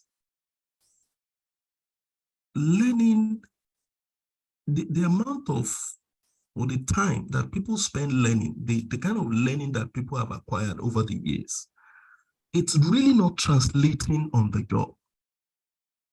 And even if you go to ATD, you'll see this report there. I think they just released their report for 2022 or something, that a typical organization spent about $1,290 something in, and this is globally. And people are really not saying it. The business owners, they are not saying it. People feel like we have done this training. But the truth is that the owners of the business, and I'm speaking from the street now, the owners of the business, they're saying that, and I guess someone also gave that example here. They've spent about $100,000, and they're asking, where are the people? So it's not even something that we need to contest, because the data, you find the data out there. I think, Demola, thank you for sharing this. Only 8% of COCL and the business impact. Yeah. Yes. There's my one. question, my question is not that. I don't think you got my question. My question, I'm not saying the data is not correct. It's correct. Okay. What I'm saying is, if we look at it from the perspective of the business leaders, it's just certain expectation about the role. Because when you were speaking, you said that learning and development professionals should not just focus on training. And then we all know from the 7-20-10 breakdown that just 10% is training. Now, Yes. I can tell you for free that half of the managers in the organization I work with, down to some of the directors, think that L&D's job is to do trainings. Do you get where I'm coming from now? They don't understand Yes. that 70% is actually day mentoring and day coaching. Absolutely. So Yes. when feedback is coming from their perspective, is like, we've put a lot of money into training, and we've trained our people, we've trained our senior management team on emotional intelligence, leadership, management, strategy, and all that. We've trained our line managers on every other thing line managers have to know, delegation and all those things. We've trained our frontline guys on the skills for them to do the job. L&D has done training, giving them money. But they forget that they themselves are also supposed to coach, mentor. One of the biggest problem I have is you train a frontline manager with new skills. He gets to the job, and then the manager is telling him that nothing will let put it aside. This is how we should do it. So, and in the long run, like what I think was Ademola that said, where the managers are the blockers. In the long run, the business leaders would not see improvements, because from their perspective, we just give you money to train and train, forgetting that they are a large chunk of growing the organization and also meeting that strategy. So absolutely, while the data stands, it could also be an expectation problem. It may not even be a capacity problem. It may also be an expectation problem, which is why I feel like L&D professionals need to have long, straight conversations with them, with head of departments, head of human resource, and let them say that, absolutely, help us manage our expectations in those meetings. We're not sitting there yet, but help them know that if we do the trainings, they have to coach, they have to mentor, they have to. I have managers that you do training, I give you methodologies for measuring your impact. You don't measure the person that you send for an external training. You don't measure the person, you don't enforce that the person integrates what he has learned on the job. And at the end of the month, when there's an organizational survey asking managers, how did L&D impact the department? You say they did not do anything. So business leaders will think that we're not doing anything. I'm speaking from pain, because honestly. of the time. Thank you, Gabriel. I understand you, Gabriel. Sorry, let me just quickly. Okay. Sorry, let me just quickly chip this in. So, when goals are set or when objectives are set, we have those objectives. I think one of the things which I mentioned, and I know that Martin also mentioned, is the fact that we need to understand the. Sorry, Adebe, please. Okay. Just maybe we can have time. that conversation. Yes, we can have the conversation offline. Yeah. Just because of time. But so, I perfectly understand where the Gabriel is coming from. Yeah. So Taufik, please, we'll take your question later. Let's Paul have his own time, and then for time that is left, we'll be able to take on board any other question. So Gabriel, you can have conversation with Doyin on LinkedIn or personally. And for anybody that also wants to join the conversation, we can probably maybe schedule another session for this one, because I can see that it's paining Gabriel very well. Doyin, I'll send you a message on LinkedIn. Oh, great. Thank you, conversation too. Oh yeah, let's join. Okay, so Paul, over to you. So sorry.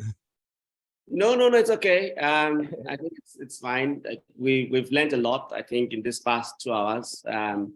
And literally most of the things, when and it looks like he has dropped out, right? Was that Martin? When Martin was speaking, he's having network power issues when he was speaking, I was like, oh, Martin's like we shared notes and stuff. Okay, so I mean, most of the lessons in 2022, I think, have been mentioned, but maybe one or two that I spotted. Either in conversations or experience sharing when I get to meet with people in different forums, is one, because we're discussing here, right? We're not talking just about technology-based learning, we're talking about learning, generally. And one of the issues that popped up in conversations in the course of the year is that we're still designing learning for facilitators and not learning for the learner, especially for, face-to-face learning. Go into some of these sessions, and that's what you find. The facilitator goes to the class and talks from beginning to almost the end. And most of the people just sit there and just listen, and then they get up and then they go. See? And so, and we'll be saying, okay, I mean, people are not applying. It's one thing that you've trained them, they didn't apply. It's one thing that managers can be the blockers. It's another thing that they actually didn't learn, right? Because somebody just, sat and, talked through, show video, and the class ended. Okay, so I think, going into 2023, that is something we need to change. And if we are practitioners here, it is something we need to begin to, keep in mind. Now, I was in a particular session, or was I preparing for a session? And I went through a research that, demonstrated that, you see, the person that talks more learns more. I say that again. The person who talks more in a conversation learns more. So that means going into 2023, our role as facilitators, our role should be more of as facilitators of learning, right? We need to create environments where people that are sitting in front of us talk more, because we get them to engage, we get them to, talk, to practice, to, engage in action-based exercises. Then you can see that the learning comes, and they go back home on Monday morning. They have something that they can begin to implement. See, so that's one trend that I see, both 2022 and my perspectives for 2023. I think Adedoyin sort of touched on the other one, which is that we still saw a struggle with perhaps maybe even not just the baby boomer generation, even some of Gen X struggling with, organizations' efforts to save costs by automatically converting everything to virtual. Okay, so yes, they want to try and keep budgets low and so on, but everything just went virtual. And so you find people are in virtual trainings, and they're on the road. Okay, so they cannot unmute their mics to contribute.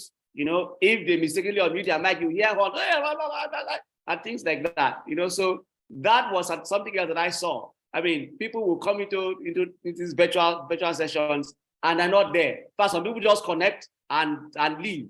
You see? So again, we go back to how effective, are we ensuring that these sessions are on? So as practitioners, we need to engage organizations to ensure, and I'm saying going forward, ensure that if people are going to even engage in virtual learning, what really is the goal? Is it just to save cost? Or is it that this is the most productive way to ensure we engage this audience? If we do not factor that in, most times it'll be difficult, to be able to achieve the success we need. And finally, one last, 2020, 2022 trend is people have mentioned managers as blockers. It's not just blockers in the sense of maybe classroom learning. It's also on the digital learning front, right? So like Demola mentioned maybe in the introduction, most of my time is spent trying to help organizations move into, blended form, hybrid, and whatever we want to describe it, forms of learning. And we see that the managers aren't helping this process. One manager told the staff, if I see you use the time of your work to go into that course, you are finished. See? So the man the course is there, the man will not take it, even though he's interested, even though he has been motivated, to go and learn. So I think that's something that hopefully we can see something different in 2023. So going back to some of my thoughts on 2023, and I'll be wrapping up shortly. One of them is just to emphasize the point that Martin made earlier, that we do not train people enough about instructional design. And I think Martin highlighted that a lot. So if we do an assessment, all of the people who sit as learning providers and even learning experts in organizations, most of them doesn't have the basics of instructional design, training. So that I think is a huge, gap that I think we need to address going into 2023. And I like the way Martin emphasized it. Another thing that I want to highlight is, so I think it was Gabriel that spoke and talked about, some of the things we can do to increase completion rates, and maybe learning adoption and so on. And one gap that we found as an organization is that most of the time people just dump learning on people. So, okay, yes, we have installed digital learning, just go, And one thing we've been trying to do with organizations is bring in a bit of change management into the process. So before you introduce any form of learning, when you went, people just saw, there's COVID, okay, we're just virtual training, and that's it. And so the people were not prepared. People, nobody knew what to do. Some people, the day that they're connecting to that virtual training on Teams, on Zoom, that they are learning how to use some of these devices and things like that. So people were not prepared. So the same thing, whether you're setting up a digital learning platform or you're going using technology, any form of technology, you need to bring in change management. You need to prepare the people, get the people involved in the process. So that way they know what is coming. So even when you eventually launch it, you find that the acceptability, it is a lot better, and the adoption also will indeed be a lot better. A number of questions I talked about, personalization of learning into 2023.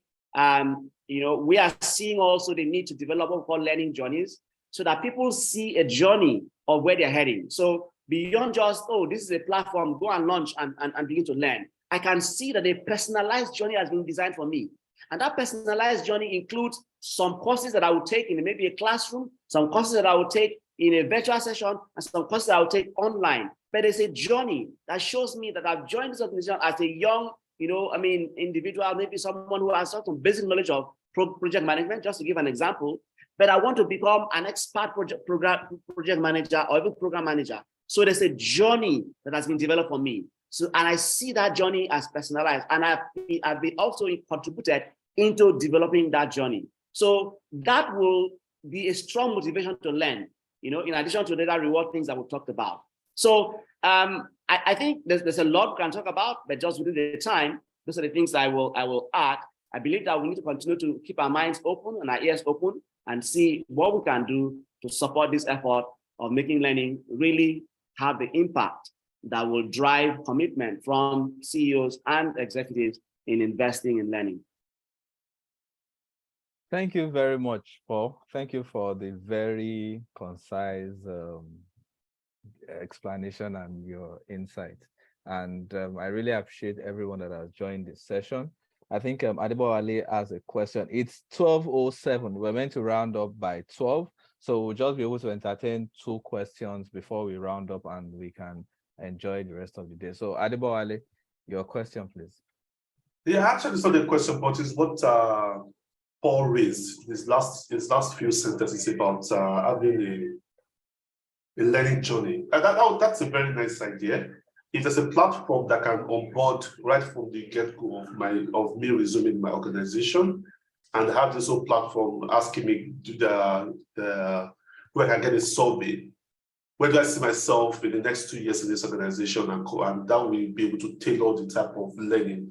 So let's say, for example, if I join as a junior programmer, I want to see myself in the next 3 or 4, 5 years to be a senior programmer, or to be the CTO of the organization. So yeah, that's a very nice one that Paul raised. It's also something we can actually adopt, if with or without any platform. We can also take advantage of the newbies that are joining the organization. We send them a survey and see how we can then now nurture them to their main goal, and that will also apply with the learning journey that Paul mentioned. That's a very good one, Paul. Thank you very much for that contribution. And just to add to that, I think it's a combination of learning and development and manpower planning, human resources that would be able to create that kind of system. Because for the HR, they are going to have, your growth within the organization. You have this path. If you are coming as an analyst within this role, and I know for a fact that by the time we had to create something like that in Philips, I'm sure it was one of the projects Oga Paul implemented back then. I'm probably has forgotten what may I remember, because we had to fill a lot of questionnaires then. such that if you're coming as an analyst in a particular role, you have your path. And then where the L&D now comes in is to say, okay, for these different cadres or different grades within this career path, these are the learnings you need, and that's where we come about the competency framework and the learning path for those roles. And if those things are as transparent as possible, upon resumption in the role, I can see the map that, okay, if within the organization, I know that if I meet a particular criteria, I get promoted. I know that when I get promoted, these are the paths I'm going to. I know that I need to take these learnings to help me get to this path. It will also form part of this motivation that we've said in the beginning, that people need to be motivated, and then you see people aspiring to become that particular grade that we've identified for them. Thank you very much. So Gabriel, you'll be the last question before we close. Gabriel. Hi, Paul. Thank you so much for your wealth. And when I say wealth, serious wealth of experience. That's why I call him Agapo. Yeah. So I just need a bit of clarity as regards the learning journey. Because when I do learning journey comes from perspective of so this is why I've always struggled with learning journey, and I need a bit of clarity. So when we say learning journey, would the learning journey be inclusive of the day-to-day tasks they're trying to do, or is the learning journey just a different personalized learning journey for their growth? Quick example, let's say that I want to evolve from being just a learning and development specialist to becoming a product owner, in the sense that when I say product owner for learning organizations. So I see myself as a learning specialist with a commercial mindset, where I have one leg in the entire design, development, and deployment of learning. I have the second leg in market strategy, product fit, and all that. And I'm currently in an organization. That learning journey is totally different from me being head learning and development, which is my day-to-day task. Are you trying to say that as we try to onboard these new guys, we should be able to create a personalized learning journey for them that is off? When I say off, that is not entirely in line with what, so a software developer comes on board and he's a software developer, but you're asking him where he sees himself in 2 years, and you want to create a learning journey. And presently, possibly sees himself as a product manager in 2 years. He wants to leave writing code into becoming a technical product manager. That's totally different from the software development that he's doing in the moment. And we know that learning in an organization is supposed to lead to employee development on the job. How do you marry those? Because the learning journey will take him from being a software developer to being a technical product manager. But he cannot afford that because he's hired as a software manager on the job. So how do you manage both? How do you ensure that you're not doing the organization a disservice by trying to build a learning journey, and in the long run, they lose a software developer? I hope you get my point. All right, and thanks, Gabriel. I mean, again, we can always connect, right? But just for the sake of just addressing the question quickly, you will realize that organizations of the future, from what I see today, are organizations that would marry their own aspirations and the aspirations of their people. If we don't show deep interest in our people, then we will be training them to leave and go to other places. So if we're thinking retention, if we're thinking ability to keep these talents within our business, okay, then we want to think about the goals of these individuals. And then also look at, even within the organization, you will find that those roles exist. When Demola was talking, he mentioned the need for, combining learning with other initiatives within the business. So for instance, a talent management practice of developing a proper career framework, okay, that helps people to be able to see, okay, so I'm joining the organization today. If I stay in this organization in 10 years, I will become an MD, as an example, okay? So that gives me, some sort of idea around what path I will navigate. So that means if we are working with that connected or alignment, then the person in learning needs to work with me and my line manager to design a journey that would help me, succeed. Okay, so it's going to be an inclusive process that would help both the individual, the team, and the organization. But we need to be interested in that individual personal development also, and that role might be useful also for the organization sometime in the future. Okay, of course, we want to keep the organizational interest in mind, but remember too, the individuals need to be developed. The individual needs to also be able to achieve certain of their personal goals to align with the organization, and that will increase engagement and make it easier for them to stay within the business. So again, like I said, we can touch base afterwards and look at some other specifics. Thanks. All right. Thank you so much, sir.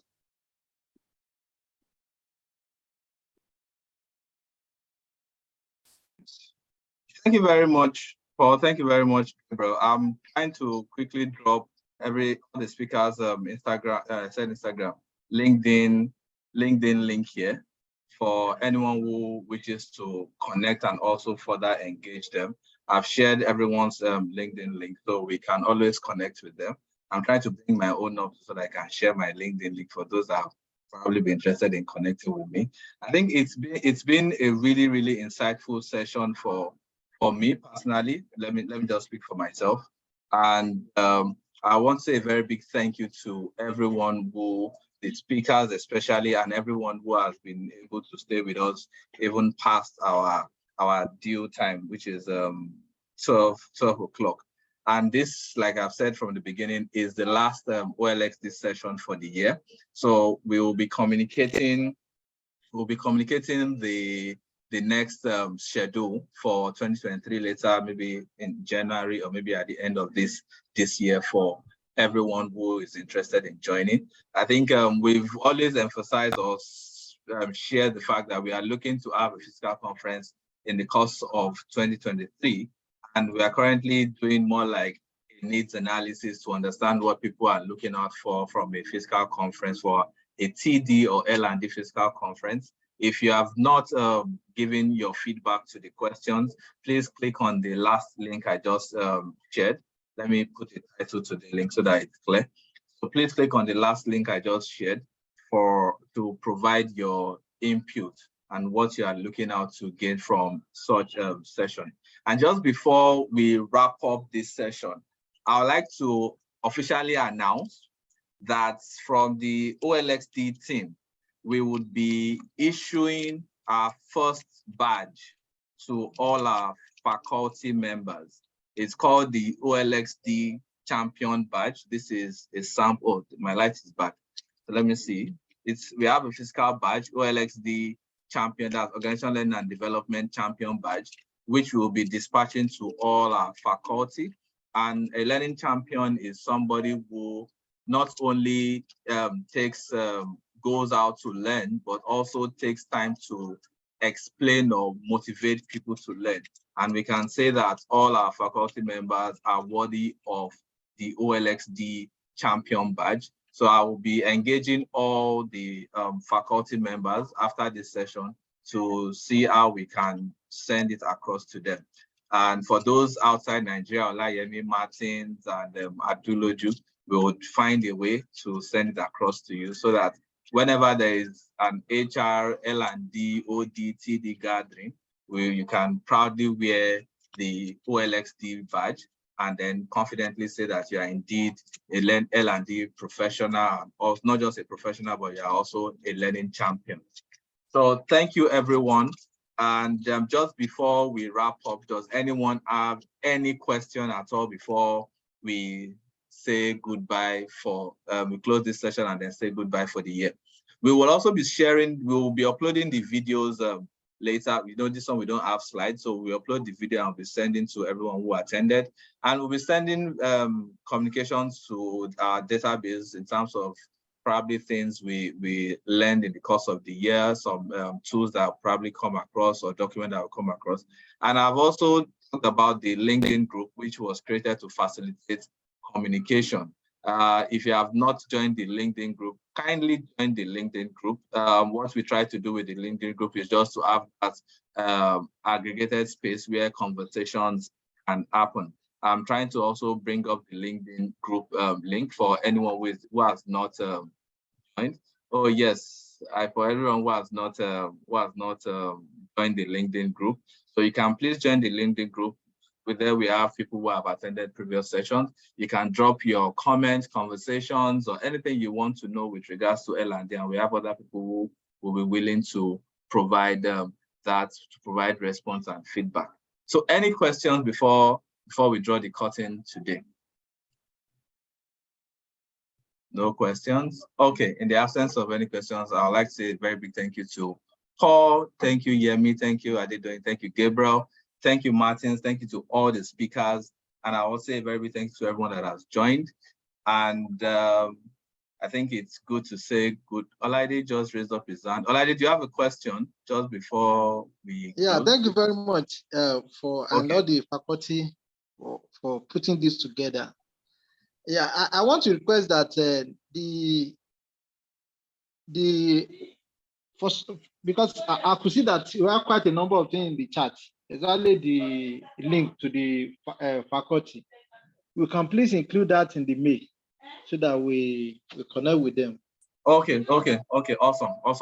We'll do that. We'll include the link, the LinkedIn profile link of all the faculties. That's not necessarily just those that spoke today, but all the faculties that have attended or facilitated any of our sessions. We'll include it in our next email to everyone. So you can easily connect with them, and I'm sure they'll be glad to provide support, whatever support you need with regards to L&D. So thank you very much, Paul. Thank you, Olayemi. Thank you, Adedoyin. Thank you, Gabriel. Thank you, Martins. Thank you, Adebowale.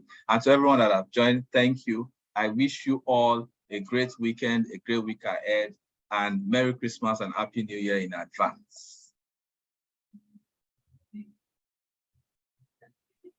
Thank you, Ademola. Well done, really well done. I've learned a lot. Thank you. Thank you, Ademola. Yeah, thank you so much, everyone. Thank you. Yeah, bye.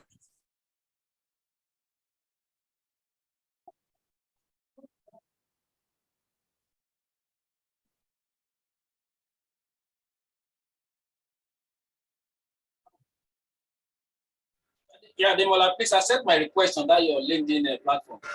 Yes, I discussed that it's a restriction based on the number